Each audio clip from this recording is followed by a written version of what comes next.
Assalamualaikum. Sebelumnya, perkenalkan nama saya Rizky Febriani, mahasiswa Poltekkes Jakarta 3 dari jurusan D4 Keperawatan plus Profesi Nurse tingkat 1A. Di sini saya akan menjelaskan tentang air, vitamin, dan mineral. Sebelum kita lanjut membahas apa itu air, vitamin, dan mineral, berikut adalah beberapa materi yang akan saya bahas. Yang pertama, pengertian dari air, vitamin, dan mineral. Yang kedua, jenis dan sumber air, vitamin, dan mineral. Yang ketiga, fungsi dari air, vitamin, dan mineral. Yang keempat, proses pencernaan dari air, vitamin, dan mineral. Dan yang kelima, ada metabolisme dari air, vitamin, dan mineral. Pengertian dari air, vitamin, dan mineral. Air. Air adalah substansi kimia dengan rumus kimia H2O. Satu molekul air tersusun atas 2 atom hidrogen dan 1 atom oksigen. Hampir 71% permukaan di bumi tertutup oleh air. Maka dari itu, air sangat penting bagi kelangsungan hidup manusia. Kemudian ada vitamin. Vitamin adalah senyawa organik yang diperlukan oleh tubuh kita untuk mengatur metabolisme tubuh agar tetap sehat dan membantu proses pertumbuhan. Maka dari itu, vitamin sangat dibutuhkan bagi manusia, terutama pada bayi yang sedang mengalami proses pertumbuhan. Selanjutnya ada mineral. Mineral adalah padatan senyawa kimia homogen, non-organik, yang memiliki bentuk teratur, yaitu sistem kristal, dan terbentuk secara alami. Jenis dan sumber vitamin. Vitamin memiliki 2 jenis, yaitu vitamin larut lemak dan vitamin larut air. Vitamin larut lemak terdiri dari vitamin A, vitamin D, vitamin E, dan vitamin K. Dan vitamin larut air terdiri dari vitamin C dan vitamin B. Sumber dari vitamin A adalah buah-buahan berwarna merah dan kuning. Sumber dari vitamin B1 adalah gandum, kacang hijau, kacang kedelai, susu, dan roti. Vitamin dari B2 adalah susu, pisang, kacang hijau, asparagus, dan daging tanpa lemak. Sumber dari vitamin B3 adalah ikan tuna dan salmon, ragi, susu, buah alpukat, dan brokoli. Sumber dari vitamin B5 adalah daging, sayur-sayuran, brokoli, dan alpukat. Kemudian adalah sumber makanan vitamin B6 yaitu jagung, ikan, dan kacang-kacangan. Sumber vitamin B7 adalah semangka, pisang, kuning telur, dan gandum. Sumber makanan vitamin B9 yaitu biji bunga matahari, kentang, dan kacang polong. Sumber makanan vitamin B12 yaitu ikan, daging, telur, dan susu. Sumber makanan vitamin C yaitu jeruk, tomat, arbe, asparagus, dan stroberi.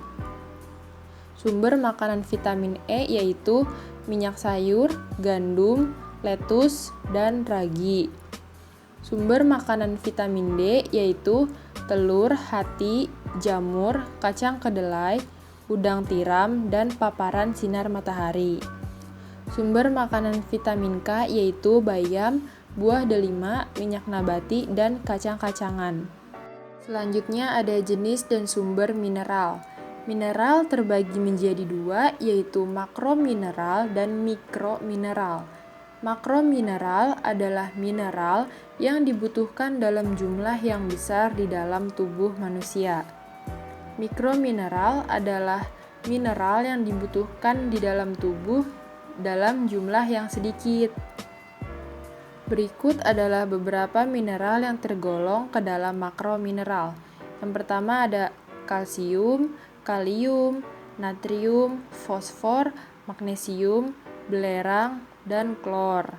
Dan selanjutnya ada mineral yang dikelompokkan masuk ke dalam mikromineral, yaitu besi, mangan, kobalt, molibdenum, dan selenium. Selanjutnya ada jenis dan sumber air. Yang pertama, air laut. Air laut adalah air yang memiliki sifat asin karena mengandung garam NaCl. Kadar garam NaCl di dalam air laut itu mencapai 3%. Nah, apa sih fungsi air laut itu? Fungsi air laut adalah sebagai sumber protein hewani atau ikan laut, dan sebagai wadah atau tempat budidaya rumput laut, dan sebagai bahan dasar untuk pembuatan agar-agar dan kosmetik. Yang kedua ada air permukaan. Air permukaan merupakan air yang mengalir di permukaan bumi. Umumnya, air permukaan tercemar selama masa pengalirannya. Nah, air permukaan ini terbagi menjadi dua, yaitu air sungai dan air danau. Yang ketiga ada air atmosfer atau air hujan. Air ini berasal dari penguapan, terutama ketika air permukaan laut yang naik ke atmosfer dan mengalami pendinginan, selanjutnya jatuh ke permukaan bumi. Nah, selanjutnya masih jenis dan sumber air. Yang keempat itu ada mata air. Mata air adalah tanah yang keluar secara sendiri ke permukaan tanah. Biasanya mata air ini berasal dari air di dalam tanah dan hampir tidak terpengaruhi oleh musim dan kualitasnya hampir sama dengan air tanah dalam. Yang kelima ada air tanah. Air tanah merupakan air yang terdapat pada permukaan tanah di dalam zona jenuh di mana tekanan hidrostatiknya sama atau lebih besar dari tekanan atmosfer. Air tanah dapat dibedakan menjadi dua, yaitu air tanah dangkal dan air tanah dalam. Selanjutnya ada fungsi dari air, vitamin, dan mineral. Fungsi air yaitu mencegah konstipasi, membuang sisa metabolisme, mengatur suhu tubuh, dan membawa oksigen ke jaringan tubuh yang lain. Fungsi dari vitamin yaitu mengatur metabolisme, menjaga kesehatan mental dan kekebalan tubuh, mempercepat proses penyembuhan penyakit, dan mempercepat proses pertumbuhan.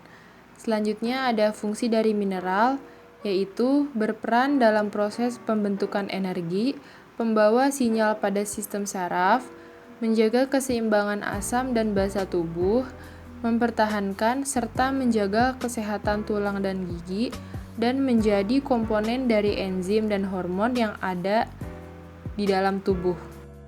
Kemudian kita masuk ke proses pencernaan air. Yang pertama itu, air yang kita minum akan masuk ke dalam mulut dan menuju ke saluran cerna.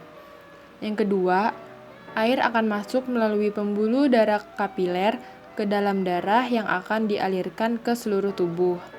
Yang ketiga, air membantu jantung memompa darah ke seluruh tubuh, dan saat air sampai di paru-paru akan terjadi pertukaran oksigen dan karbon dioksida. Yang keempat, terjadi pada organ hati dan membantu metabolisme karbohidrat, lemak, dan protein. Yang kelima adalah proses terakhir, yaitu air menuju ginjal. Nah, pada tahap ini, air membantu ginjal dalam proses penyaringan zat sisa untuk dikeluarkan bersama air seni atau urin. Selanjutnya ada proses pencernaan vitamin. Pada proses pencernaan vitamin terbagi menjadi dua, yaitu vitamin larut lemak dan vitamin larut air. Pada proses pencernaan vitamin larut lemak, sebagian vitamin lipid atau larut lemak diabsorpsi bersama lipid lain.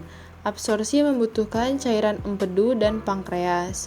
Vitamin larut lemak diangkut ke hati melalui sistem limfe sebagai bagian dari lipoprotein, dan selanjutnya disimpan di berbagai jaringan tubuh dan biasanya tidak dikeluarkan melalui urin. Selanjutnya ada vitamin larut air. Vitamin larut air biasanya dikeluarkan langsung bersama sisa-sisa hasil metabolisme dan harus dikonsumsi setiap hari. Selanjutnya proses pencernaan mineral. Mineral dapat diperoleh dari daging, sayuran, buah-buahan, susu, dan keju. Mineral berfungsi sebagai zat penyusun tubuh, mempercepat reaksi, dan menjaga kondisi fisiologi tubuh. Mineral tidak mengalami proses pencernaan karena sifatnya mudah larut dalam air, sehingga mineral mudah diserap oleh darah di kapiler dan jonjot usus halus. Selanjutnya kita masuk ke metabolisme air, vitamin, dan mineral. Selanjutnya ada metabolisme vitamin. Metabolisme vitamin ini terbagi menjadi dua, yaitu metabolisme vitamin larut lemak dan metabolisme vitamin larut dalam air. Untuk vitamin larut lemak ini, jika berlebihan, tidak dikeluarkan oleh tubuh, melainkan akan disimpan. Begitu juga sebaliknya, jika vitamin larut air itu berlebihan, maka akan dibuang dan tidak disimpan di dalam tubuh. Dan pembuangannya ini melalui urin atau feses. Dan vitamin larut lemak akan diserap secara difusi pasif dan kemudian masuk ke dalam dinding usus dan digabungkan dengan kilomikron atau lipoprotein yang kemudian diserap oleh limfa, kemudian bergabung dengan saluran darah untuk ditransportasikan ke hati. Sedangkan vitamin larut air langsung diserap melalui saluran darah dan ditransportasikan ke hati. Selanjutnya ada metabolisme vitamin.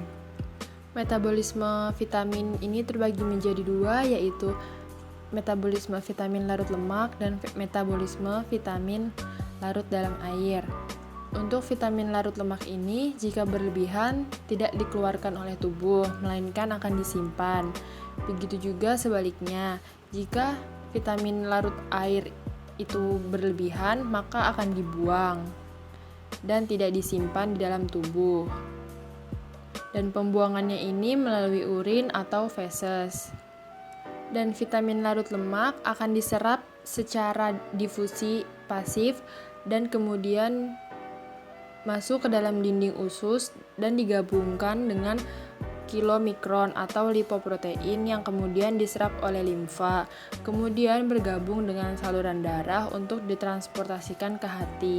Sedangkan vitamin larut air langsung diserap melalui saluran darah dan ditransportasikan ke hati. Selanjutnya metabolisme mineral. Mineral, kecuali kalium dan natrium, membentuk garam dan senyawa yang relatif sukar larut, sehingga sukar diabsorpsi. Absorpsi mineral sering memerlukan protein pengemban spesifik. Sintesis protein ini berperan sebagai mekanisme penting untuk mengatur kadar mineral dalam tubuh. Nah, untuk metabolisme mineral ini terbagi menjadi dua, yaitu transport aktif dan transport pasif. Untuk transport aktif menggunakan energi. Mineral akan melalui membran sel seperti halnya ion natrium Na+ dan ion kalium K+. Dan untuk transport pasif, difusi mineral melewati membran melalui saluran yang disebut channel mediate. Sekian dari materi yang sudah saya paparkan, kurang lebihnya mohon maaf. Wassalamualaikum warahmatullahi wabarakatuh.